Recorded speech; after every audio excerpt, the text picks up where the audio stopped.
दिवस विद्यार्थ्यांचं आंदोलन सुरू होतं. अखेर धर्मेंद्र प्रधानांना राजीनामा द्यावा लागलेला आहे. त्यांनी राजीनामा दिला आहे. काय तुमची प्रतिक्रिया आहे? एक पॉझिटिव्ह भूमिका ज्याला म्हणता येईल ती माननीय पंतप्रधान नरेंद्र मोदी यांनी घेतलेली आहे. विद्यार्थ्याचं जे चालू होतं आंदोलन, ते विद्यार्थ्याच्या आंदोलनाला वेगळी दिशा द्यायचा प्रयत्न सुद्धा काही विरोधी पक्षाच्या लोकांनी करायचा प्रयत्न सुरू केला होता. म्हणून गेल्या 3 दिवसामधल्या ज्या घडामोडी जर तुम्ही पाहिल्या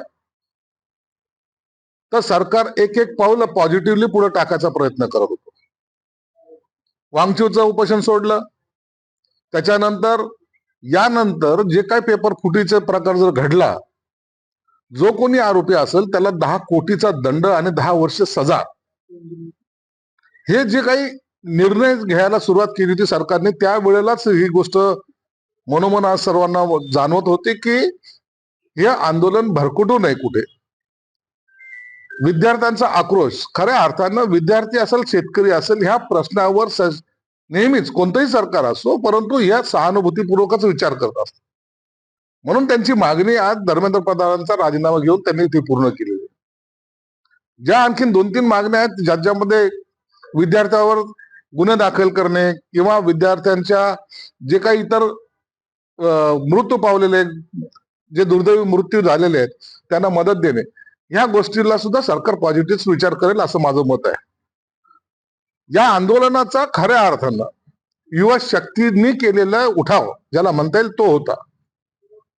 इतर आता विरोधी पक्षांनी त्याच्यात बडबड करून मग आम्ही असं केलं, आम्ही तसं केलं, हे तुमचं कुणाचंही यश नाही, ते विद्यार्थ्याच्या आंदोलनाचं यश आहे. पेपर फुटणे, त्याच्यामुळे अनेकाचं आयुष्य उद्ध्वस्त होणे, हे प्रकार कधीही कोणत्याही व्यक्तीला किंवा विद्यार्थ्यांना, कोणत्याही सरकारला हे पसंत नसतात. म्हणून अशा गोष्टीवर आज त्यांनी एक पॉझिटिव्ह पाऊल पुढे टाकून, पुन्हा एकदा सांगतो, या आंदोलनामध्ये इतर जे घुसले होते त्यांच्यामुळे आंदोलनाला वेगळी दिशा लागू नये म्हणून सरकारने अत्यंत जबाबदारीने आणि गांभीर्याने घेतलेलं हे पाऊल आहे.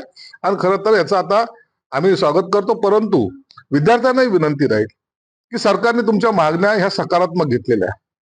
आता कुठेही आंदोलन किंवा आणखी काही त्याच्यामुळे काही उद्रेक होईल असं कोणतंही कृत्य करू नका. तुम्हाला ह्या पासून काही लोक जाणून बुजून चक्रव्यूहात अडकवण्याचा प्रयत्न करतायत. उद्या हे जे 2 ठाकरे भावांनी आंदोलन पुकारलं, ते करावं का की काय करावं? आता त्यांनी आंदोलन करायचं काय कारण आहे? ज्यांनी आंदोलन केलं होतं, ज्यांनी चालू केलं होतं, त्याला त्यांनी सकारात्मक आता सरकारने घेतलेली बाजू आहे. मला वाटतं उद्याच्या आंदोलनाला काही अर्थ राहणार नाही, म्हणून ते कदाचित आंदोलन ते मागे घेतील. केलं तर अखेर लोकशाही आहे. लोकशाहीमध्ये त्यांनी काय करावं हा त्यांचा अधिकार आहे. म्हणून आम्ही त्याच्यावर जास्त प्रतिक्रिया देणार नाही. परंतु हे आंदोलन आता सरकारने आपल्या पद्धतीने हँडल केलेलं आहे.